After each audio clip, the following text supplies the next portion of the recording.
Cuando estás en México, tú reniegas de tu religión cristiana. No te sientes cristiano en ese momento. No, yo una vez que me voy de mi casa, mi mamá, las últimas palabras de mi madre a los 14 fue, cuando te vayas, ella pensando que yo no me iba a ir nunca, me dijo, cuando te vayas de esta casa, vas a encontrar en la calle que no vas a poder ser de uno o del otro, no vas a poder andar en el medio, sos, perdón, de uno o del otro. Y dije, ¿de qué?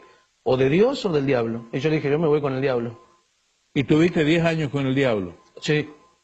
Renegando de tu religión. Sí, porque, don Francisco, usted tiene que entender que en el mundo cristiano, o los creyentes, que entienden del poder de Dios, también conocen del poder del enemigo. Y yo quería utilizar, si bien yo había nacido en un lugar cristiano y entendía ese poder, quería manipularlo a mi favor.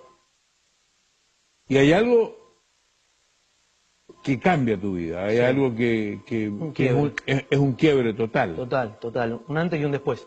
Llegamos a la Ciudad de México para un evento importante de rock, que auspiciaba un canal de música muy famoso, y bueno, yo salgo a comprar unos instrumentos, y bueno, somos secuestrados, somos abordados por un grupo así, comando.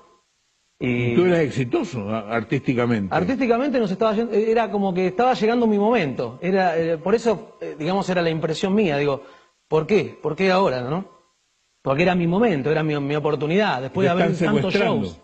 Me están secuestrando con engaños, porque primero me dijo que era un vendedor de instrumentos, muy bien vestido el muchacho, y yo creo en él, lo sigo. ¿Esto fue en México? En México. Y nos dirigimos hacia una zona donde, bueno, finalmente me terminan secuestrando a mí y a toda la banda. Digamos, salen 5 hombres más y, bueno, nos rodean armados. ¿Y qué pasa ahí? De ahí nos llevan a Tepito. Y ahí empieza el verdadero rock and roll, porque ahí yo dije, bueno, acá no salgo más, acá me matan. Y empiezan a hablar, querer negociar con la compañía discográfica por plata, y van pasando las horas y yo voy viendo que esto se termina.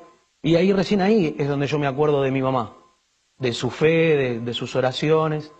En un momento te ponen una pistola en la cabeza. ¿Qué pasa en ese momento? Bueno, él ya no puede negociar más y me apunta. Yo estoy todo tatuado, entonces él se sentía todo el tiempo como que físicamente yo lo agredía. No sé por qué, pero no había conexión con él. El resto de la banda no los provocaba tanto, pero a mí es como que el castigo era todo el tiempo conmigo. Entonces me apunta a la cara y me dice, ¿crees en Dios?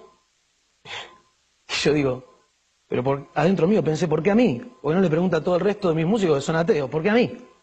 Yo, que escondí todo mi pasado, nadie sabía que yo había nacido en un hogar cristiano, y encima yo era el más salvaje de todos dentro del ambiente del rock.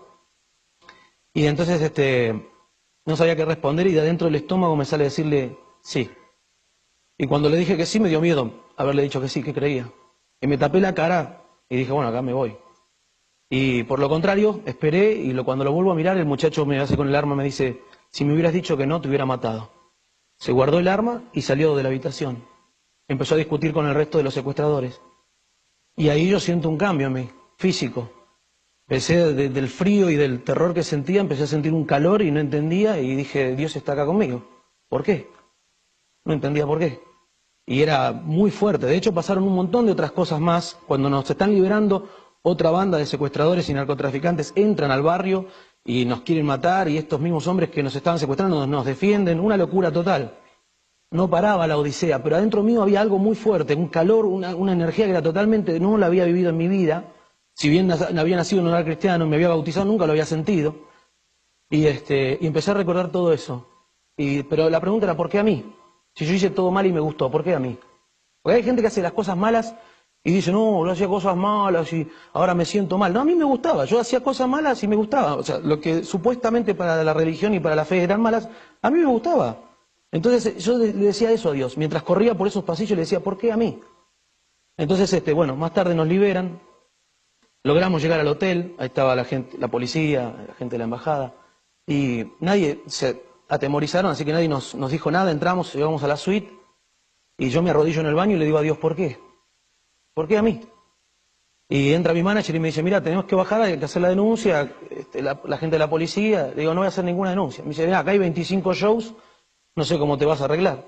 Y fue la primera vez, don Francisco, que empiezo a ser otro Pablo.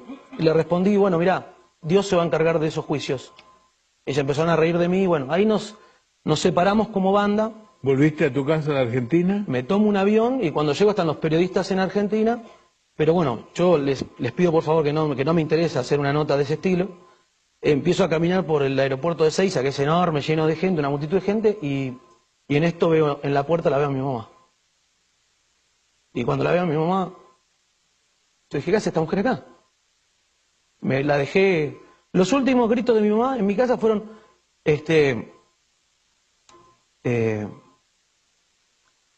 los últimos gritos de mi mamá, ella, yo sé en quién deposité mi fe, gritaba. Y yo la escuchaba de media cuadra, más o menos. Y yo dentro mío estaba orgulloso de irme. Así que la encuentro a mi mamá ahí y me quedaba esa impresión todavía. O sea, estaba mi mamá, pero me quedaba esa impresión de esa mamá controladora, de esa mamá de estar educándonos constantemente, orando por nosotros. Se dedicó a nosotros, a mí y a mi hermana. Entonces, cuando la veo, no me salió a decirle, te quiero, mamá, ¿qué haces? ¿Cómo andás? No. Me salió a decirle, ¿por qué a mí? Lo que me venía preguntando hacía horas atrás del secuestro. Y ella me abraza y me dice, porque yo oré por vos por más de 15 años y Dios hoy a la noche respondió mi oración. Y ahí la abracé. ¿Y eso fue hace cuántos años atrás? 9. 9 años. ¿Tu vida cambió? ¿Te casaste? Sí. ¿Tienes hijos? Tengo hijos. ¿Te has dedicado a la música cristiana? Sí. La verdad que Dios me regaló una vida de nuevo. Y yo me aferré a esa oportunidad. Si bien mi pasado me perseguía al principio, porque no es fácil. Cuando hablo con los chicos o con los jóvenes, les digo, no es fácil. Yo no les quiero vender que de la noche a la mañana conoces a Dios y te cambia la vida. Pero cuando conoces a Dios se abre una puerta. Y cuando vos empezás a caminar hacia esa luz, son esos pasos tuyos que vos vas dando, Él te va acompañando y ahí empieza a cambiar.